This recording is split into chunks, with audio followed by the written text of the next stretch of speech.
বাংলা নাটক নাম শুনলে একসময় পরিবারের হাসি কান্না মনে পড়তো, আর এখন মনে পড়ে অর্ধনগ্ন শরীর আর অশ্লীলতা। ক্যামেরার সামনে শরীর বিক্রি, ইউটিউবে কোটি কোটি ভিউ, এটাই নাকি বিনোদন। আজ পর্দার আড়ালের নোংরামের কথা তুলে ধরবো এই ভিডিওতে। নাটক একসময় সমাজের দর্পণ ছিল, আর এখন সেই দর্পণে প্রতিফলিত হচ্ছে কারো নগ্ন দেহ, কারো নগ্ন মন। একসময় প্রাণবন্ধ হুমায়ুন আহমেদের নাটকের দিন শেষ। কি সুন্দর দিন ছিল, সেই সোনালী অতীত আজ রূপকথা। আর আমরা নাটকে আছি বিকৃত বর্তমানের ভেতর। এই ছোট ছোট বিকৃতিরাই একদিন বড় হয়ে টিউমারের মতো ছড়িয়ে পড়ছে সমাজে। অশ্লীল সংলাপ, গালাগালি আর উলঙ্গ সাহসী দৃশ্য দিয়ে দর্শককে বেঁধে রাখা হচ্ছে নাটকে। যত বেশি অশ্লীলতা তত বেশি ফ্যান বেস। কিছু মানুষের কাছে এজন্য প্রতিদিনের রুটিন। সমস্যা হচ্ছে যারা প্রাপ্তবয়স্ক তারা চাইলেও কোন সাইডে যা খুশি দেখতে পারে, কিন্তু নাটকের অশ্লীলতা এমন পর্যায়ে গেছে যা আপনার 13, 14, 15 বছরের ভাই বা সন্তানকে আপনি একসাথে বসিয়ে এটা দেখতে পারবেন না। ভাবুন এরা কিভাবে সহজেই দেখছে এগুলো। এই ভিডিওতে থাকুন, দেখুন বাংলা নাটক কিভাবে অশ্লীলতাকে উৎসাহ করছে আর আমাদের নতুন প্রজন্মের জন্য বিপদ কিভাবে তৈরি করছে। অভিনেতা অভিনেত্রীদের ব্যক্তিত্ব, তাদের ভাষা, পোশাক, চলাফেরা লাখ লাখ মানুষকে প্রভাবিত করছে।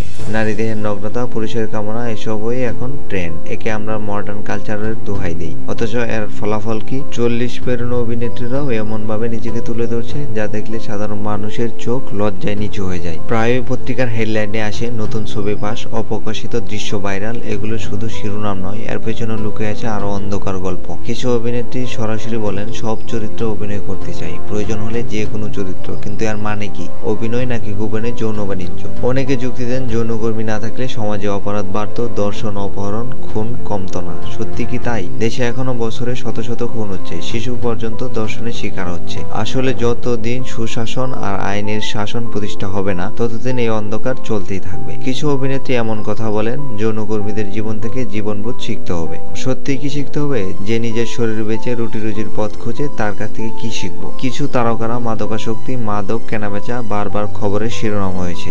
অশ্লীলতা আর মাদক যেন এলিট ক্লাসের বিলাসিতা। ঢাকার রাতে চোখের আড়ালে চলে বেপরোয়া পার্টি, মদ, নোংরামো।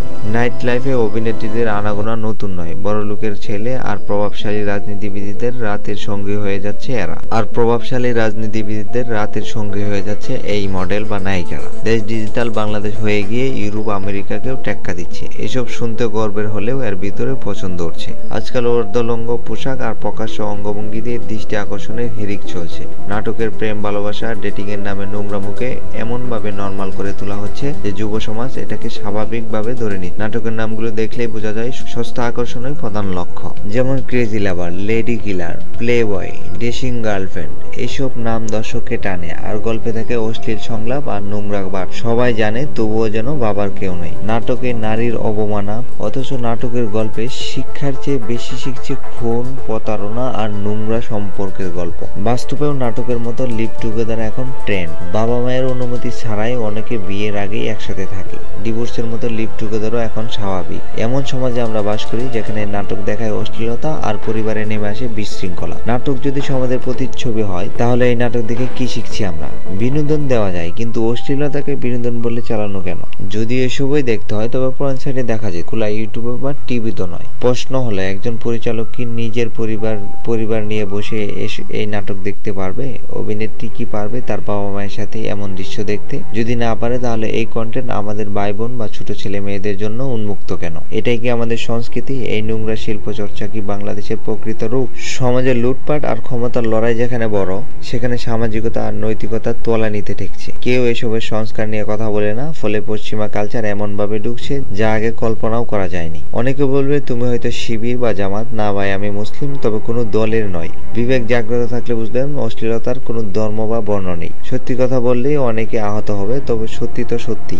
অভিনেত্রীদের বাহারি রূপ দেখে অনেকেই ভুলে যান এই গ্ল্যামারের আড়ালে কত কিছু লুকিয়ে থাকে। আজকের চিকিৎসা বিজ্ঞানে বডি মেকওভার সহজ। ফর্সা ত্বক, টান টান চেহারা, নিখুঁত দাঁত, এসব সাজানো। মেকওভার ছাড়াও বেরোলে দেখা যায় বাস্তবতা কত ভিন্ন। চামড়ার বাজ, দাঁতের গঠন সবকিছু বদলানো হচ্ছে সার্জারির ছোঁয়ায়। এই ফেক গ্ল্যামার দেখে স্কুল কলেজের মেয়েরা নিজের রূপ শরীর নিয়ে হীনমন্যতায় ভুগে। তাদের মাথায় গেঁথে যায় নায়িকার মতো সুন্দর না হলে কিছুই নয়। অনেকে অজান্তেই নিজের স্বাভাবিক সৌন্দর্য নষ্ট করছে। পুরুষরা বলে যায় বাস্তবতা, নিজের স্ত্রীকে সিনেমার নায়িকার মতো নিখুঁত দেখতে চায়। বাস্তব একজন নারী সংসার সামলাবে, শরীর চর্চা করবে, শরীর ঠিক রাখবে, সব একসাথে সম্ভব নয়। অভিনেত্রীদের হাতে অফুরন্ত টাকা আর সময়, এটাই পার্থক্য। এই বডি মেকওভার এখন রীতিমতো ট্রেন্ড। শরীরের কোমর বা যে কোনো অংশ সার্জারি করে নতুন আকার দেওয়া হয়। ঠোঁট, নাক, চিবুক, এই সব একই রকমের ফ্রেমে ঢালছে। করছে। ক্যামেরার সামনে মেকআপ, ফিল্টার আর সাজানো হাসি, এই ফেক ইমেজ দেখে আমরা ভাবি এটাই আসল। বেশিরভাগ অভিনেত্রীদের কাজ পেতে কম্প্রোমাইজ করতে হয়, পরিচালকের কথায় উঠা বসা করতে হয়। এখানে অনেক কিছু আমি নাই বা বললাম। কম্প্রোমাইজের ব্যাপারে নায়িকাদের পরিচালকের প্রতি যে পরিমাণ কম্প্রোমাইজ থাকে সেটা আমি নাই বললাম। সবচেয়ে ভয়ের দিক, এইসব দেখে শুনে আমাদের তরুণরা তাদের জীবন থেকে ফোকাস হারাচ্ছে। বাবা মা যখন পরের দিনের খাবারের চিন্তায় জাগেন, তখন ছেলে মেয়েরা রাতে ইউটিউবে এইসব নাটক দেখে বড় মানুষ হবার স্বপ্ন দেখে।